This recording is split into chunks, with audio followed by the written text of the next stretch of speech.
Pour mon trading de CFD, je veux une plateforme différente.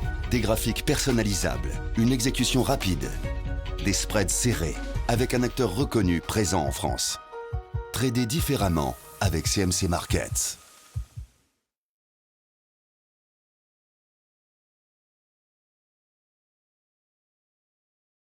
Pour le 27 août. Alors ce soir on m'a demandé de parler qu'est-ce qu'on risquait d'avoir au-delà des 4400, quels étaient les objectifs. Alors je vous ai parlé d'une remontée, maintenant je vais vous mettre en évidence un Adam et Ève ici que vous avez peut-être remarqué, j'espère que vous l'avez remarqué, si vous travaillez avec moi vous l'avez sans doute vu. Ici vous avez l'Adam, Ève, regardez, ligne de coup, donc si on prend la hauteur ici, qu'on la reporte ici, on arrive étrangement sur le sommet du haut ici, 4600 points.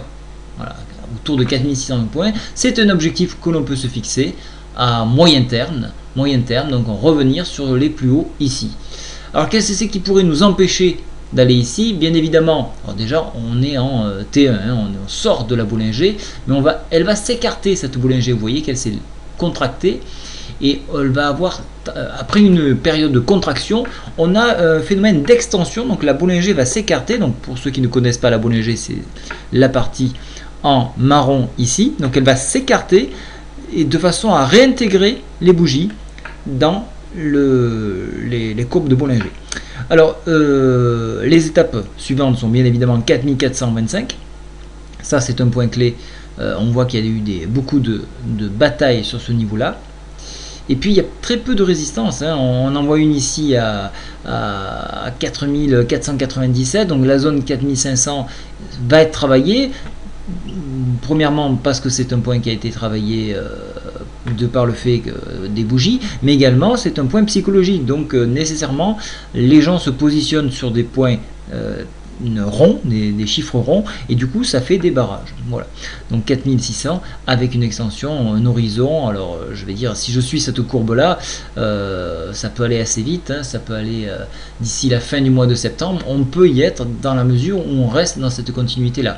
Pour l'instant je garde cet oblique ici qui me sert de support, mais en cas de repli on viendra systématiquement s'appuyer sur le PTI ici pour rebondir et revenir et chercher à taper de plus en plus haut. En attendant, les indicateurs sont en zone de surachat, mais cela n'empêche rien à l'indice, il s'exprime de par ce qui a été dit par Draghi. On attend bien évidemment ce soir le remaniement du gouvernement, on va voir un petit peu qui va être à la tête notamment de l'économie ou d'autres postes importants, et on va voir un petit peu ce que ça peut donner. Néanmoins, donc vous voyez que l'orientation reste toujours haussière, d'autant plus que on vient juste de croiser les moyennes mobiles ici, donc ça a une connotation très positive.